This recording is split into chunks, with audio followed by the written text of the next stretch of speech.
What is up? Welcome back to another episode of Fifth Down Territory. Thank you for bearing with us and joining an hour earlier. As always, I'm your host at DL Stewart 503. You know the boys are here at Bahookie, Montana. Blake always shows up at Stadium Ran HQ. Tyler's here again.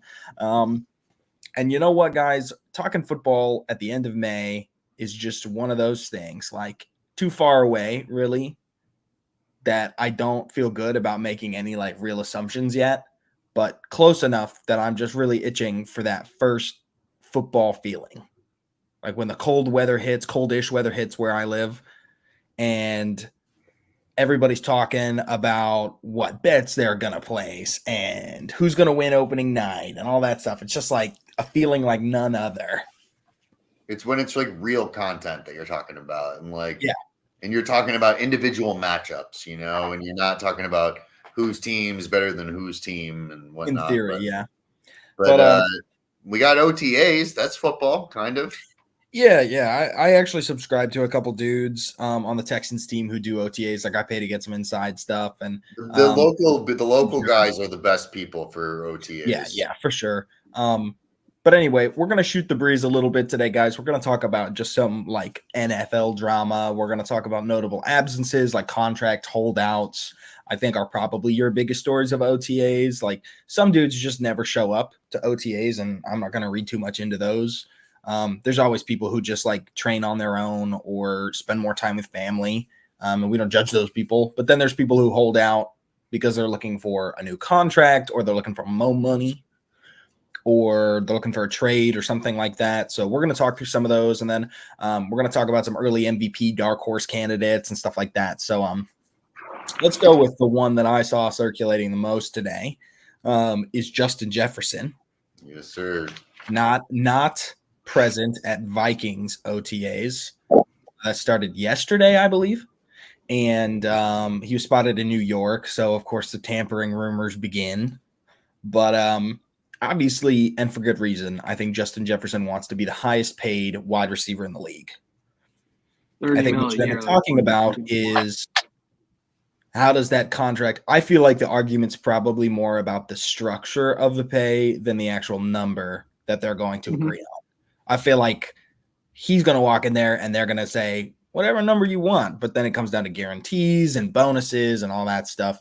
So, I mean, what do you guys think? I'm going to pull up these contracts, but like is Jay Jettis your number one wide receiver in the league? I feel like you could make an argument for a couple other guys, so that's why I'm asking. I think there's two things I wanted to say first before we get into those. Is that last year he didn't go to their OTAs either, and so that was like one of the things you mentioned earlier. Some guys are there every year, some guys aren't, and it's a kind of a team by team thing, depends on your culture. But he did show up for mandatory minicamp, and so when mandatory minicamp comes around, if he's still not in attendance, then it really becomes a story. But is Jay Jetta deserving of being the number one paid wide receiver in the NFL? I don't know how you could say no. I think there's a tier of players. Like it's so hard to say you're the best wide receiver in the league, but there's a tier of players, and it's basically CeeDee Lamb, Justin Jefferson, Jamar Chase. Those are probably your three best young, most skilled, talented wide receivers in the league, and all three of them deserve to be paid like it. And it's a position that's inching towards, or not even inching. It's moving towards being a $30 million a year, $32 million a year type of position for that type of player. Justin Jefferson definitely deserves that. I don't think they're moving him. If they're going to move him, they would have done it this past draft, so they could have gotten some capital this year. But yeah, I think he'll get somewhere around 5-year, let's say $160 million with like $130 guaranteed over the first like 3 years of that. There's three receivers currently that are making more than $30 million a year. Tyreek Hill makes 30 exactly. Amon-Ra makes 30.002. And AJ Brown makes 32 mil. All right, then he's JJ's getting like 35, 36. Yeah, then. 35 is exactly the So number I was that gonna say I'm gonna go a little lower, but I think he goes like 33 or 34. fully Really? But guaranteed. I think it's a 3-year deal. I think he's gonna want to reset the market again in 3 years. So if he gets a high number like 35, 36, it'll be for 4. But if it's But what like they'll do, they'll give him 5 years, but the first 3 years will be fully guaranteed, and then he'll And have last enough year chance way to to forward. renegotiate that contract once he runs out of guaranteed money. I think that's how. But they'll still have something like like quote unquote team control over him. It's not like he's hitting the open market. They'll have him for those 2 years. They'll just need to renegotiate and extend him at that point. I think that's what they'll do. But getting 30, 33, 34 seems very likely. Yeah. So, I mean, I wouldn't honestly. There's rumors that he's holding out, waiting to see what Jamar Chase gets. But yeah, you really have to think like the market kind of went haywire when Christian Kirk got his bag, which he's, I think, more than lived up to it. But I mean, like, it's just going to happen again because Calvin Ridley got 23 million. Michael Pittman Jr. got 23.3. Which are fair deals for that. Like they're probably in like the 12 to 18 range of like wide receivers in the league. You know what I mean? That like middle tier. So like that's about what you're looking for. Like we all laughed at the Christian Kirk thing, but like getting him at 17 a year at if he's healthy all year, that's a bargain right now. I think he's a good player. Yeah. Like, Right now it is, yeah. I think the biggest thing to talk about is yeah, you think I don't know. I don't know if Calvin Ridley's a top 16 guy to me. I mean, he didn't play football for 2 years and still put up 1,008. He had a lot of drops. But anyway, we're not here to bash on the Jaguars. We'll get to that later. Speaking of Jaguars, not here. Let's talk about. There are a couple of other players who are holding out as well, or not holding out, but not at voluntary OTAs. It's T. Higgins is one of them. He hasn't signed his franchise tenure. Oh, yep. He can't play. Yeah. Then Matt Judon for the Pats. He kind of did this last year. Then he ended up getting a little bit of a like they moved some money from this year to last year, and now he's doing a similar thing, I think. But this regime has actually taken the time to re-sign and extend veterans. Like, I mean, they just signed David Andrews, gave him $8 more million guaranteed money for the next 2 seasons, so it kind of locks him up there, taking care of their own players. So I expect the deal to be done, but he's definitely not there because he wants a new contract. Like, yeah, Tristan Wirfs also, I believe, is holding out from his from the Buccaneers OTAs in search of a new contract. And then Trevor Lawrence and Tua are both supposedly in the throes of contract negotiations as well. So we kind of already talked about the wide receiver market, right? T. Higgins, I think, is a big storyline. The fact that he didn't report. I don't know when the Niners OTAs are, but I think I would keep an eye on Brandon Ayuk as well. I think, those are kind of the notable guys that we're looking for. But quarterbacks, they're talking about both Tua and Trevor seeking over $50 million a year. So let's talk about the top 10 highest paid quarterbacks. Yeah, that Josh Allen contract just keeps looking better and better. So I'm going to tell you the real nail in the coffin on this one, I think, was Jared Goff. I think the Lions hopping the Lawrence and Tua extensions. Well, it was smart, is what it was.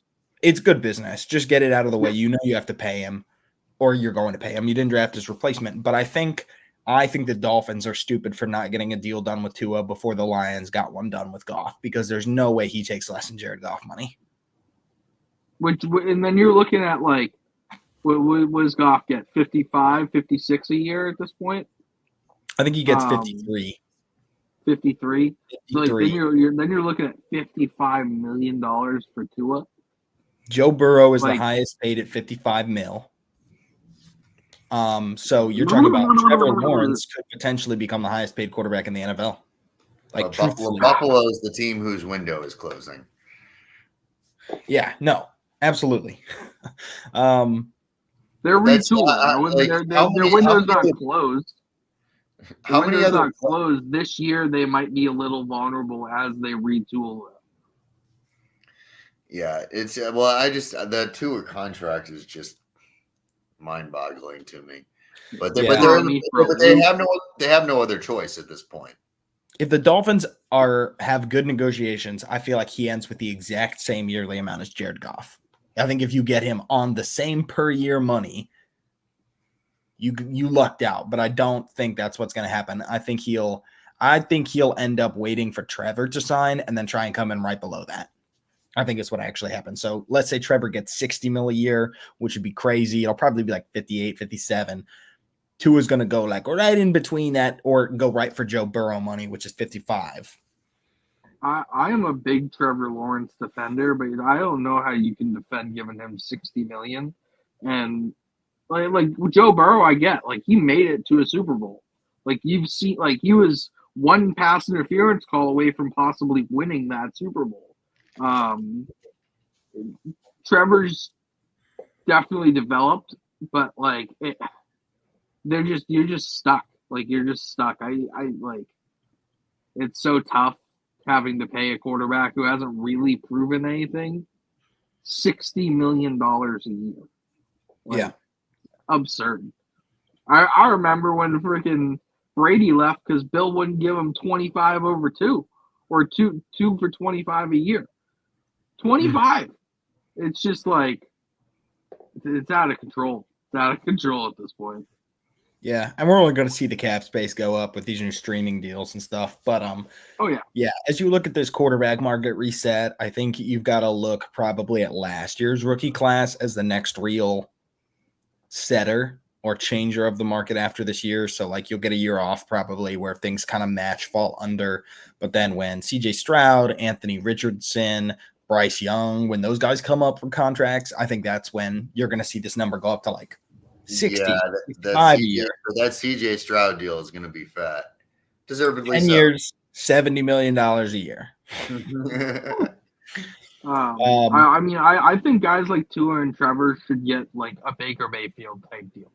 Like, I think that's completely fair. Like, what do you get? Like 32? Baker's won more playoff games than Tua. That's damn right. I feel like he's won more playoff games than Deshaun Watson too, but that didn't stop him from replacing him. I think even getting like Kirk Cousins money would be fair because Kirk really hasn't done a whole lot in playoffs either. Has he won a playoff game? His agents are fucking phenomenal, man. I don't know if Kirk's won a playoff game. That's a good question. They are. But he has the most he's been a couple times. I don't think he has one. He's usually gone one and done. He's got. I like that take, Lamb. I would take Baker over Tua. Yeah, I mean, Kirk Cousins' agent, man. Shout out to the real MVP. That guy's got fully guaranteed bags everywhere he's gone, and he hasn't won. We don't know if he's won a playoff game like offhand. That's not good. Like if you don't know, you probably haven't. We're not casuals. I'm really trying to think back because he wasn't in. Yeah, one. They got blown out by the Giants, and the Minneapolis Miracle was either him or that was Case Keenum, and they brought him in the year after that. So I don't think he's won one. He didn't win one with the Vikings, and he didn't win one with the Redskins, so he hasn't won one. He went the to Commanders now. It was the Redskins when he was there, so I'm gonna. That's factual. He got $45 million a year, so I'd say that's your floor. They're not taking any less than that amount of money. I truthfully think it ends up being Tua's probably going to come in low 50s. I think Lawrence comes in high 50s, and then just like what does that do? Like think about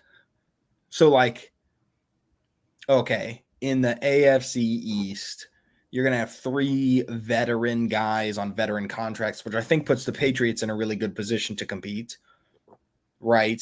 But you're kind of in step with that conference. the Jaguars are going to have the only quarterback on a non-rookie deal, and he might be the highest paid guy in the league, and he hasn't won a playoff game. Like, I don't feel like that's He's won. Trevor Lawrence won a playoff game. One. Yeah, he's won the 2. Chargers. He won against the Chargers, the comeback Yeah. game. Okay. Yeah, and they played pretty well against Actual. the Chiefs. He has one win. That was my hater coming out. And To be completely- that might have to been be- more of a Brandon Staley loss than a Trevor Lawrence No, win. we'll give it to him. We'll give it to him. So he's one playoff win. You got to give it to both parties. You can't take away from that type Yeah, of no, you comeback. can't. You're right. So he's got one. One but of you his just biggest feel like disadvantages last year, though, was having Doug Peterson having Press Taylor call the plays instead of calling the plays himself. Like, there should have been so much improvement in that Jacksonville offense. And there really wasn't. I feel like it was due to the play calling. Like, I mean, maybe not all of it, but like some of it, the way they scheme things up. Because some things worked. But like when you have that type of talent and you have like the quarterback, like it should all click and look a little better. So I was wicked high on the Jags, as you know. So yeah, other than that, is there any notable OTA news that we're missing? Aaron Rodgers, full Aaron Rodgers is back to a touchdown to Garrett Wilson. I saw Lamar and Tua both lost some weight. And reported both of them are like down about 10, 15 pounds. In the best shape of their life. That's what they always say. Anthony Richardson looks like he put on 15 pounds of muscle. Don't say that. So, you should be. That dude's a monster. Danny franchise, Daniel Jones, participating in the Dan-chise. That's what I took call him to Steven. The Dan-chise is amazing. The Dan-chise. I have it written right here. The Dan-chise. Oh, dude, you better get that trademarked. No, because my roommate's a Giants fan, and it's like if I bring up Daniel Jones, it's just like a buzzword, and he just goes, "Oh." The other buzzword is you guys play in New Jersey. We play in New York. I'd be so there's one more my team. One more notable piece of news I feel like that came out this last week. The Giants have the worst throwback uniforms. Oh, they were really bad. Yeah, they're like ugly. They're like off-color Wolverine uniforms. They truly look like 49er uniforms that you would order off of Wish. Like somebody hastily designed this. The colors are wrong. And they're like, look. I apologize before I say this, but they look like every girl named Bessie. It's not what you want. It's not what you want. This is not what you want. I mean, yeah, I think that's probably agreeable. Well, I'm going to just take a stab at lore and guess that, there's an ex named Becky somewhere. That's crazy. It's actually from Game of Thrones. First thing I thought about when what's it called? Baratheon's talking to Stark in the first season. They're talking about like their history, and he brings up a girl named Bessie. And I don't know why it was the first thing I thought about when you said the uniform, but it was. The Bessie throwbacks. They're really disgusting and not in a good way. Bad drip. They're awful. One last note I had. I don't know how noteworthy it is. Rasheed Rice was present at Chiefs. Yeah, so that's a good thing. Let's transition to that. So there are strong implications that his battery charge is going to be dropped by the photographer. So his second incident of the offseason might be cleared before it ever gets started, which means that he will end up just dealing with the fallout of his Swift transport ticket. So I guess that's good news. Showed no mercy. One, nice to see some of these young guys not completely self-destructing. And it's good news for the Chiefs, who should get him back, I would say, probably by week 7. So, I think hopefully that's more of a lesson learned for the other guys than but I feel like it happens every year. Somebody's going to have a good season, and then we're going to hear about it. Speaking of, some of them get into it before they have a good season. Marvin Harrison Jr. is currently being sued by Fanatics because of comments that he made on the Pat McAfee show. Regarding like his contract. Have you guys read about this?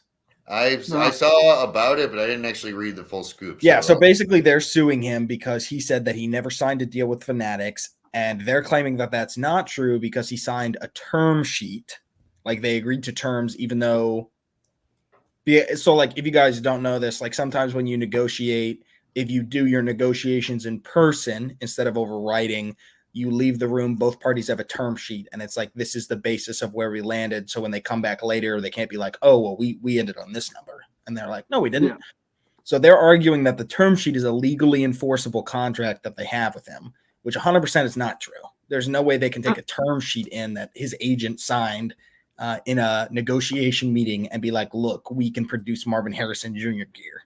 Like, so anyway, you won't be seeing him. Those of you who collect football cards, he will be notably absent from all the rookie launches later this summer into fall. He won't be able to buy his jersey until this gets sorted, which let me just say I hate Fanatics, unless we're sponsored by Fanatics, which I don't think we are.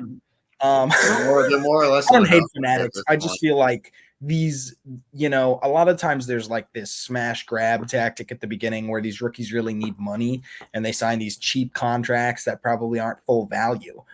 But thanks to NIL deals, that's just like not the case anymore. Yeah. So these guys don't have to rush into this. And I think Marvin is probably the first one who's taking kind of full advantage of that. I guess we'll see. It's kind of like the rich versus the rich. I don't really know if I have an opinion on it other than I think Fanatics puts out kind of crappy products most of the time. So if only that money went into quality. I bought a Heat jersey from them this year, and in less than 1 year, the numbers started peeling from it. So yeah, just cheapy.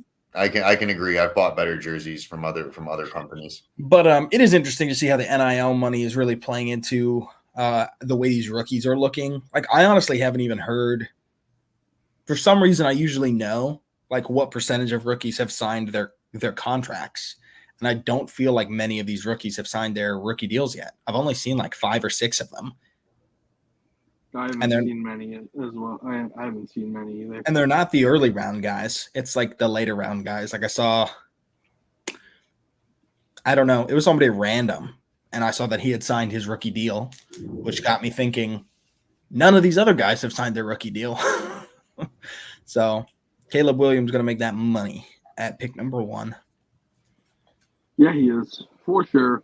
Do you want to segue into the MVP talk? Some dark horse MVP. Let's talk about some dark. So dark horse is what outside of like a consensus top 5.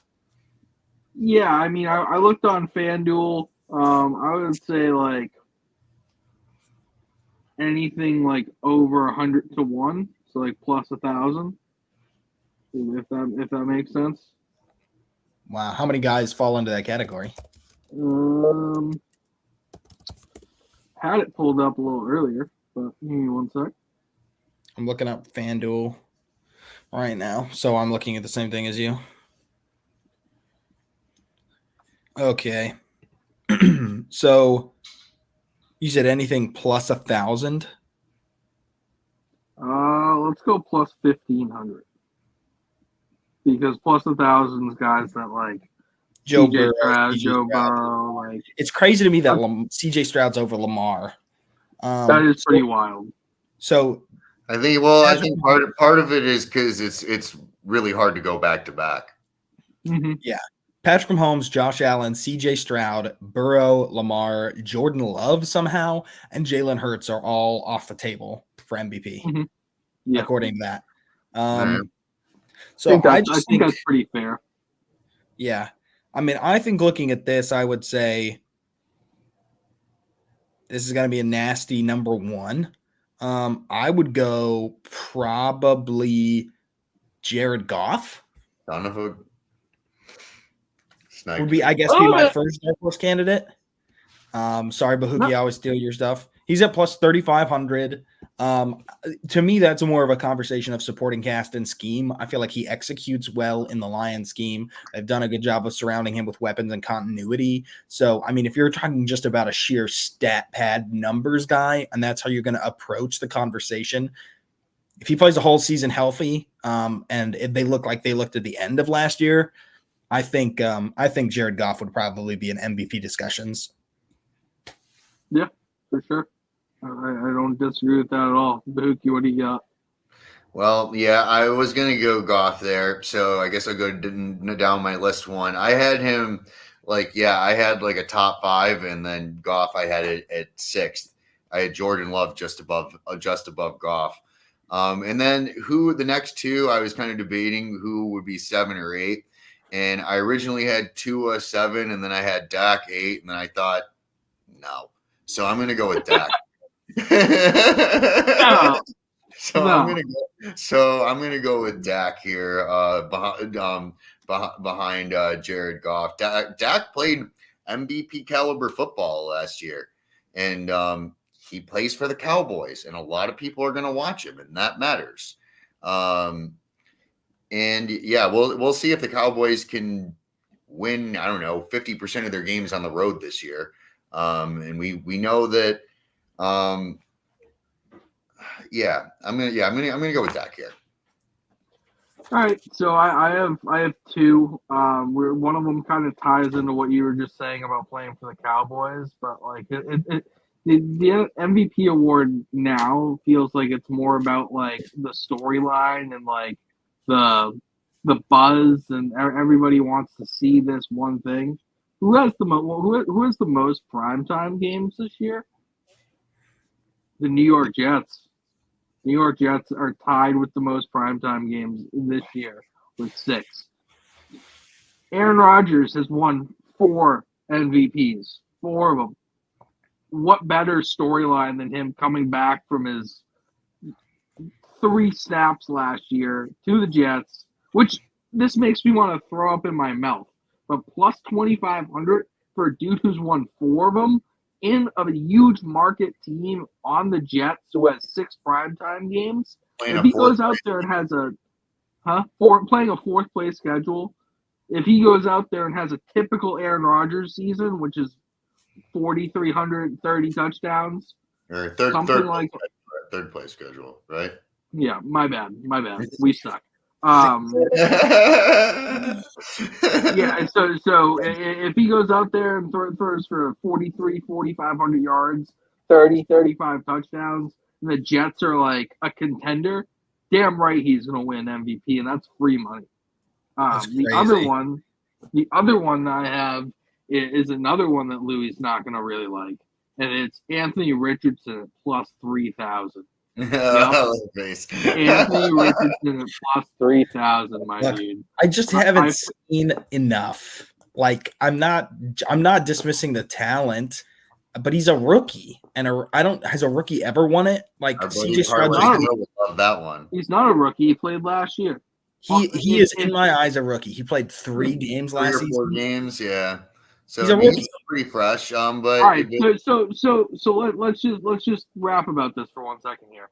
If he ends up with, let's say, 750 rushing yards and 12 rushing touchdowns, which he was on pace for last year during his 3 games, and with over 4,000 passing yards and 22 passing touchdowns, to combine for almost 5,000 yards and 34 touchdowns, the Colts are a contender. You don't think he's in the mix? Let me answer your hypothetical with another hypothetical. If I could poop gold bars, do you think I could poop enough to buy a professional sports team? Like, it's not a question. Do you have a history of like MVP worthy? The question is, can he stay healthy to produce them? Like, you can rattle off a great stat line and be like, this makes somebody an MVP contender. The truth of the matter is, he hasn't played a full season. He hardly played a quarter of a season. Okay. Now he has more weapons, and they were ticky-tack injuries. It's not like it's not like he like blew out his whole like ACL or something. No, I'm not I saying think his that he has. injuries are going to affect his playing style, but what I am saying is that he plays a little recklessly. Like I saw that even on plays where he didn't get injured. I just felt like he was putting himself in harm's way. Cam And Newton played recklessly, and he won an MVP. time In the to same fashion. shoot my crap at the Colts a little bit. They don't have a good corner room at all. And if those are the dudes, which is even more important in MVP. If you don't have a good cornerback room, that means you're going to have to put up more points to be successful. What I'm saying So is you like don't- he's not practicing against what I would consider it. Like he's not going against an elite defense in practice in my mind. So how is that going to show up when he actually plays good corner talent that can jump routes, that can predict, Michael sit on Pittman's things? a good wide receiver. Josh Dowd's a good slot. He has good weapons too. Like and Shane Steichen has shown you that he can run an offense that predicates to a rushing quarterback and have him have an elite quarterback season. You're not wrong. Like, saying I just don't feel like I've seen enough of a sample size to say like this guy could come out. That's why it's at plus 3,000, not plus 1,400 like Lamar. I'm gonna look at the stats from those games. He ended the season with 577 yards, a less than 60% completion rate. Mm-hmm. Let me read these actual stats. I got him 577, 3 passing touchdowns, 1 interception. You got 5.5 yards per carry with 25 carries, so 136 rushing yards and 4 rushing touchdowns in 2.5 games. Like, it's very plausible. I actually knocked the number of yards per carry down to 5.1 in my projections. So it's a little bit less because there's more carries. But 50, like I gave him a 62% completion rating. You know, a 4.1 touchdown percentage.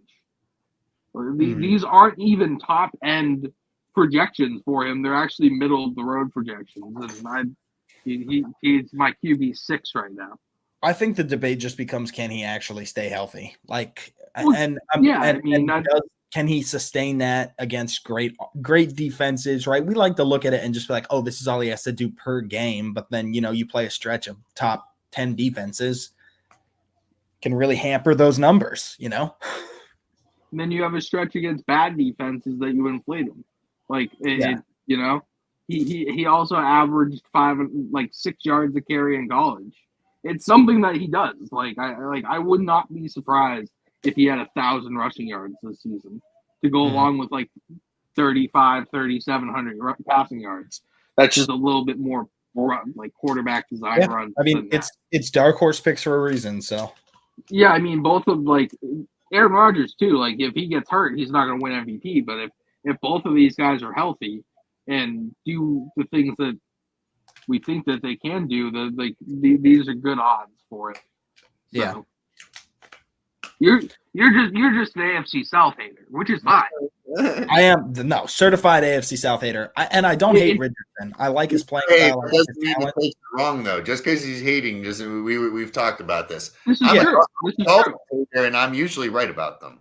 Yeah, I think the biggest thing is just I always right. There's so many guys who talk about I can't put. I feel the same way, I guess on the opposite end when everybody's like CJ Stroud's going to regress, whatever, he's not going to do that again. But when people try and project MVP caliber seasons off such a small sample size, I'm just a data guy. I need more.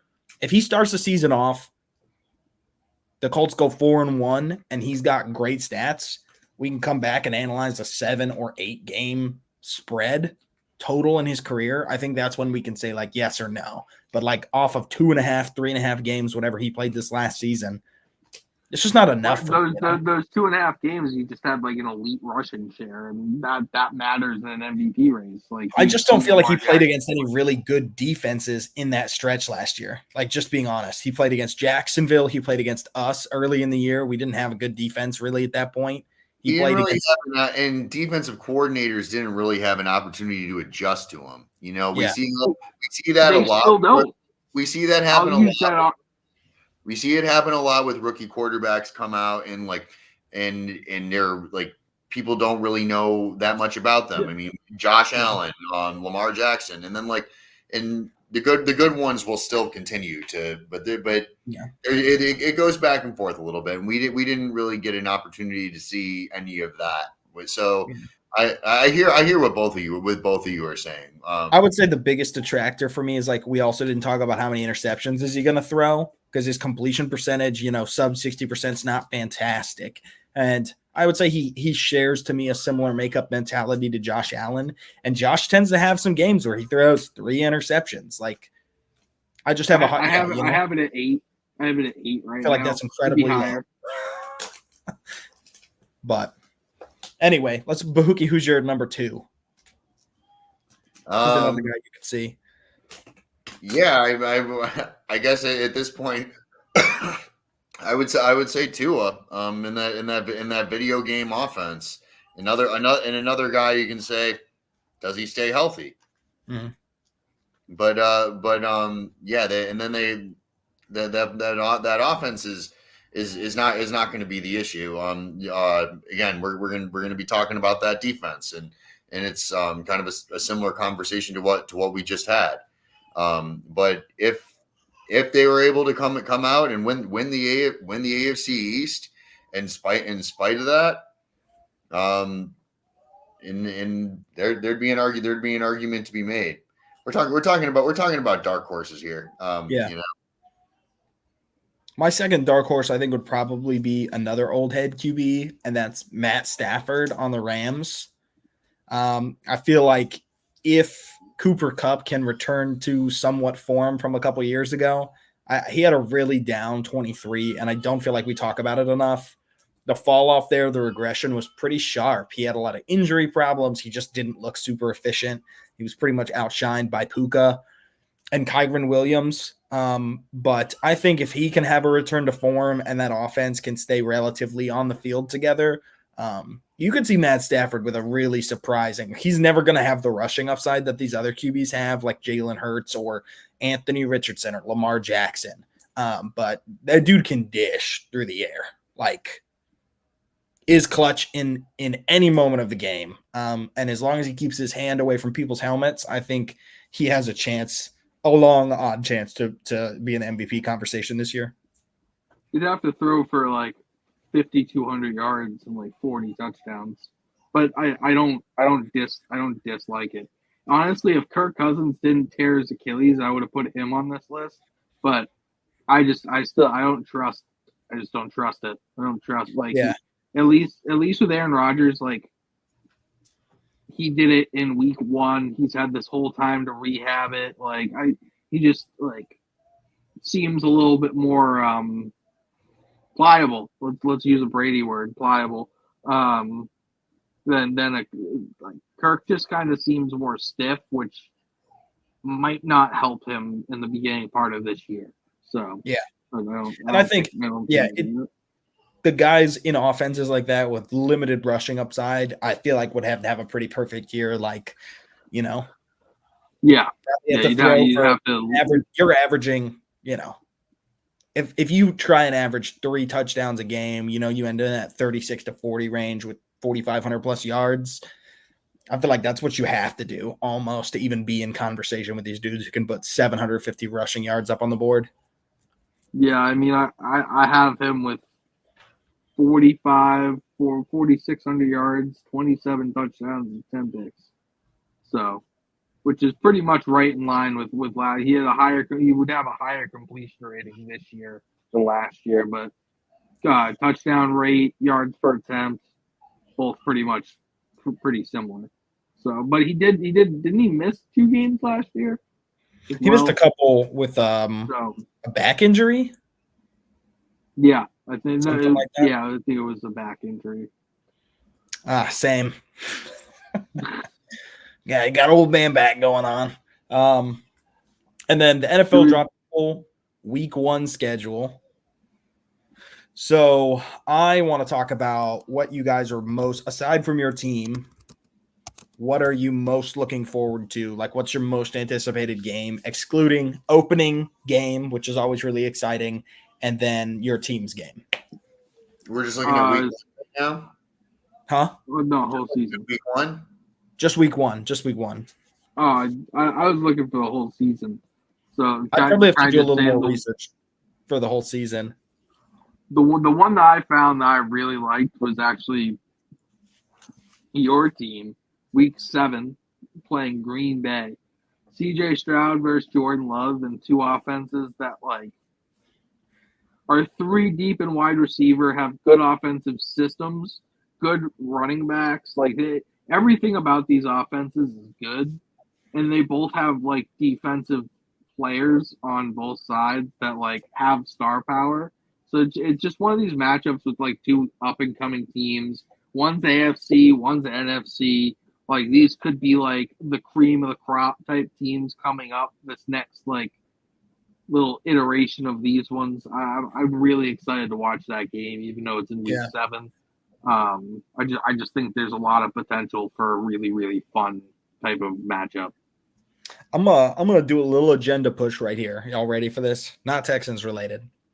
I could have sworn it was going to be Texans related. JJ McCarthy should not start under any circumstances until at least week 4. Preferably, let me double check. Preferably, probably week 5 for me. Opening week, he plays against what I think is going to be the best defensive line in football against the New York Giants, which don't have a great defense, but I mean, a nasty front against a rookie quarterback would be disastrous. Week 2, they play against the 49ers. Welcome to hell. Yeah. Week 3, they play against the Texans. I think our defense is going to be pretty good. I guess I'll defer to other people on that. And then week 4, they play a division rival in the Packers against Jair Alexander, against man, why can't I think of any quite, they've got good pieces, but I would say a pretty good secondary. They signed Xavier McKinney. They got Quay Walker. I think that's just a brutal first 4 games of the season, and I do not think he should see the field. So Sammy Darnold should be out there driving that train to start. So the Vikings go 0-4 to start the season, is what you're saying? I think they go 0-4 either way. They might they might be able to eke out one of those, maybe again, probably against the Giants, honestly. Just because we don't know what that Giants offense is going to look like. You know what I mean? Yeah. With Daniel Jones. But yeah, so I didn't really look like at week 1, but that was my game. Bahookie, what game do you have? I do. So I just scoped out week 1 really quick, and of the week 1 games, I think Jags Dolphins is an interesting one down in Florida. It's gonna be hot either way. So they're both going to be going through training camp. So not a crazy home field advantage. Dolphins are the home team. I would say kind of like evenly matched teams, kind of in that AFC totem pole. That was one that I just kind of picked out really quick. Then another one, week 7, I had ranked 3-2-1. This was my third ranked game.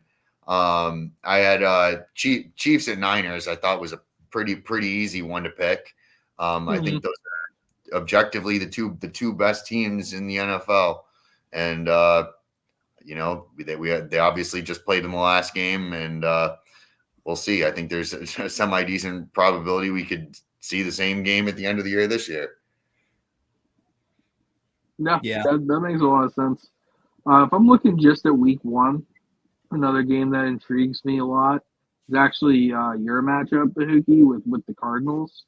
This kind of revamped Cardinals team with like a new offense, like a new new weapons. Kyler Murray's fully healthy this time. New head coach with a full year and like a full off season with these players.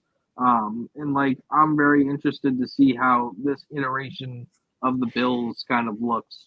You know what I mean? Like what their target share, what their sets are gonna run, how like what formations they're gonna come out with, player personnel. Very interested to see kind of how Josh Allen and this team like retools everything to make it a little bit more efficient than last year. So I also think that The last time they played each other was the DeAndre Hopkins catch, wasn't it? Yeah, sounds right to me. Yeah, epic game, absolutely epic game. Hail Murray. Yeah, give me that again. Give me something like that again. He's like, don't give me that again. I'm like, give me the play, fucking 6 plays before that, and then I'll be I remember coming home from where I was watching the game and just staring at my ceiling for at least an hour. Like, it was. Dude, what? I'm not exaggerating. Like, I just like. I know. I was just like, I can see you doing that. How did that happen, man? Like, he had such a good drive, like before that too, and it was just that Stephon Diggs catch in the corner was nasty. It was nasty. Like, but he was celebrating like we won the game, and it bit us in the butt. But and the Bills have had it, heartbreaker, like 6 heartbreakers like that since then. So, just another day at the office. It should probably be pretty frustrating for Bills fantasy player holders that aren't named Josh Allen for the first few weeks, kind of figuring out where it's going, how it's going. I think people who have Khalil Shakir and Curtis Samuel in their dynasty leagues really kind of hit the jackpot this year. I think those are 2 guys who like their stocks went from like here to here, and I'm excited for a lot of those same things. And that Cardinals offense and under that new coach, Gannon's his name. Yeah, Jonathan Gannon. Yeah, no, he had them ready to play. They beat some good teams that they weren't supposed to beat, and I like that pick for week 1. Yeah. I think my week 1 is going to be a playoff rematch. The Rams and the Lions open for Sunday Night Football, which I think is going to be a really good game. This one is, I think this is at Lions. So it's again back in Motor City. I feel like it ended a little rocky. Like, I think his homecoming to Detroit after the trade was a little not what he was expecting. And, Detroit puts out in a way that very few other cities can. So wasn't the first time they were there the playoffs though?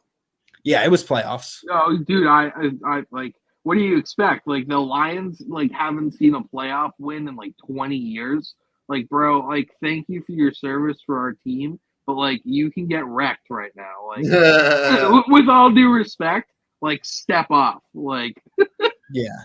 Well, I get. Opening week. All season tickets sold out for the Lions for this year. I think that stadium is going to be humming, and I think the offensive matchups we're going to get are just going to be, like, to me, that is an over game if I've ever seen one. It feels like it has the makings for it.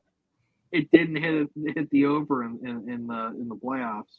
It did not. There were also a lot of injuries and lingering. This is true. Lingering things there. So, I think that's my main one. So, yeah, as far as season implications go, I think I don't know. We could each talk about a team in each division. I think that we wouldn't be shocked to see make the playoffs that didn't go this last year. We kind of talked about this already a little bit. I think like first to worst or worst to first kind of beat, but. In the NFC, I honestly don't know if I'd be shocked if the Cardinals found a way to squeak in to a wild card spot. I think they're just building in the right direction. And then in the AFC, I think, I'd like to see the Colts, I think, go. I think if anybody has the makeup, hasn't got in to get in, I think it's them. Yeah, I totally agree with both of those. I'm gonna go like a little different way. I'm gonna talk about like 2 teams from each conference that I don't think are gonna make the playoffs again this year. For the AFC, it's gonna be the Browns. I think they caught. I think they just caught that like fire in a bottle type of like performance from Joe Flacco. Not sold on Deshaun Watson. it just like they do a lot of things really well, but like that division typically beats up on each other, and they got to play those teams without Joe Burrow.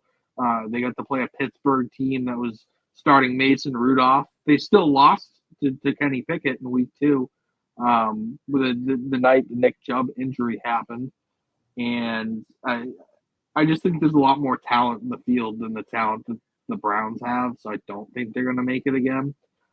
Sorry, Dan. Sorry, Danny. If you guys are listening, no hate. But and then in the NFC, it pains me to say it, but I think the Bucks could fall off a little bit, even though they brought everybody back. Like it was a super high touchdown variance season for Baker Mayfield. He kind of lost Canales. Let's see if Liam Cohen has it, like to call these games the right way, but they wouldn't have made the wild card if they didn't win their division. So I don't know if they're going to repeat as division winners, because I think that division did get better. I think the Falcons, if Kirk Cousins is healthy, are primed to win that. Even I like what the Panthers have done this offseason, kind of building around Bryce Young. So yeah, those are the two teams I don't think are going to make it. Sorry, I went a little different, but I feel like we kind of talked about the dark horse teams last week. So you're muted. If you want to, we could do something else. I got a little different thing mixed up here. Since you're right, we did kind of already talk about this. Let's do a little would you rather. Okay. Wait, let Bahookie talk. I think Bahookie had something to say first. Yeah, go ahead, Books. Yeah, I mean, I had a couple things. We jumped around there like to two different things. I mean, I still had two other games for like my top 3 matchups of the year. Go for it. Oh, okay. Yeah, and then I also had the team. I'll do that, and then I'll jump to the thing we were just talking about too. Sounds good. I'll try and go quick. So yeah, I said my third one of the year was Chiefs Niners. Second ranked one, I said Ravens at Chargers week 12. The Harbaugh. I called it Harbaugh. Harbaugh 0.2 because the main one was a Super Bowl, and there's no way it's going to be that hype, but it'll be fun. It's a Monday nighter. Ravens should win, but who knows? I guess I'll go back into the other thing. Teams that I think could make it. I think that didn't make it last year on the AFC side. The 3 teams that I think are going to be the biggest risers are the Bengals. Is a pretty obvious one. They're going to be playing a favorable schedule because they fell off last year with the Joe Burrow injury. I don't think that's a hot take. The Jets we talked about earlier. Assuming they don't get hit by the injury bug, knock on wood, they have to be better. And the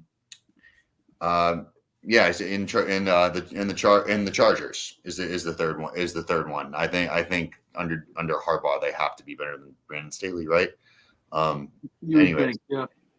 And then my number one game for the year that I have circled on my calendar is Lions at Niners week 17 Monday Night Football. That one I feel like has the biggest implications of any game this year. Like just looking at it, I think those are going to be two of the top 3 teams in the NFC, and there's a very good chance that they're jockeying for playoff position at that point in the year, maybe potentially jockeying for a bye.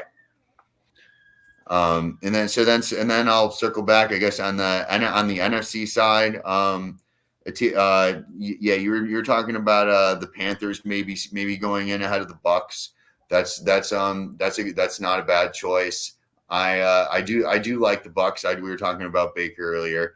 I think I still like the Bucks to win that division until the Panthers come out and prove otherwise to me. For sure. This one's a pretty hot take, but I think the Commanders could surprise some people, man. People are gonna, and honestly, both of these top 2 rookie quarterbacks, the Bears and the Commanders coming out. I think that both of those teams are going to be better than expected, and I could see both of those teams in the wild card hunt. I'm not gonna say that either of those teams are going to come out and win their division. But if they came in and maybe scooped up a 7th seed, wouldn't be the craziest thing in the world. I have Daniels as he's plus 600 right now to be rookie of the year, and I'm taking a pretty big look at that right now because I have him for close to 1,000 rushing yards this year, just based on what that running back room looks like, what Cliff Kingsbury likes to do in his career college yards per carry. I think that there is a lot of value on that line. So if he wins rookie of the year, the Commanders are probably going to have to be good. So yeah. Okay. And then was there another? There was another thing we were going to go to. I'm sorry, I was trying to loop up. We got a couple minutes here at the end, so I'm going to do a little. I've been working on a little game series. I thought we could do kind of in the off season. So we're going to do a little Would You Rather running back edition. We're going to go first running back that went off the board in free agency. So would you rather? I'm going to name some players or DeAndre Swift.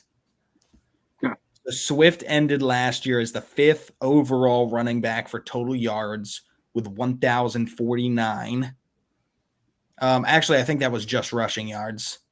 So, yeah, rushing yards. I'm not sure if that includes receiving yards or not. But so 1,049. Okay, so I'm going to name a couple of the dudes right above him, a couple of the dudes right below him.